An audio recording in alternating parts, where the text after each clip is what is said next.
Isinagawa ng PNP Highway Patrol Group ang isang 3-day basic motorcycle riding safety seminar para naman sa kapulisan ng Negros Oriental Police Provincial Office upang palakasin ang kasanayan at disiplina sa ligtas na pagmamaneho ng motorsiklo bilang suporta sa mas mabilis na police response time. Patrolwoman Annalyn Canoog sa report.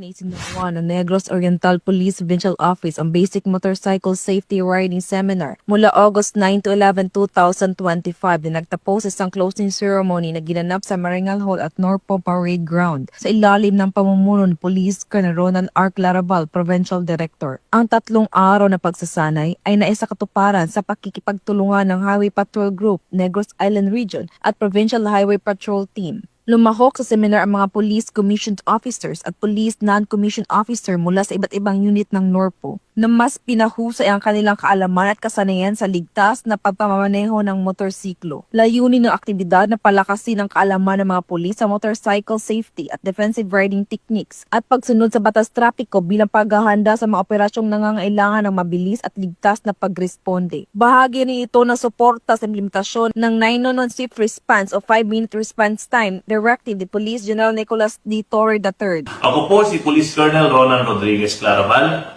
ang inyong Provincial Director ng Negros Oriental Police Provincial Office. Ikinagagalak ko pong ibahagi sa inyo ang 3-day Basic Motorcycle Safety Riding Seminar na isinagawa ng Highway Patrol Group sa aming mga motorcycle patrollers dito sa probinsya ng Negros Oriental. Ito ay mahalagang hakbang bilang tugon ng Norpo sa direktiba ni Chief PNP Police General Nicolas Torre III kaugnay sa 5-minute response time ng 911 response system.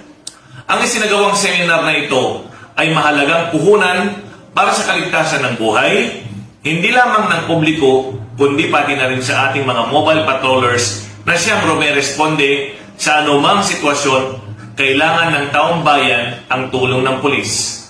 Sa pamamagitan ng riding seminar na ito ay lalong nadadagdagan ang kaalaman, kasanayan at disiplina ng aming mga kasamahang nagpapatrolya sa mga lansangan ng Negros Oriental.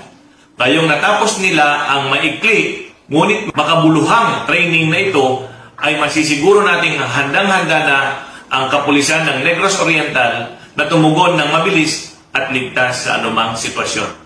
Sa pagtatapos ng seminar, pinasalamatan ni Police Colonel Clarabal ang lahat ng mga lumahok at mga partner agency at binigyan din ang kahalagahan ng patuloy na pagsasanay upang mas mapabuti ang serbisyo ng kapulisan sa kalsada.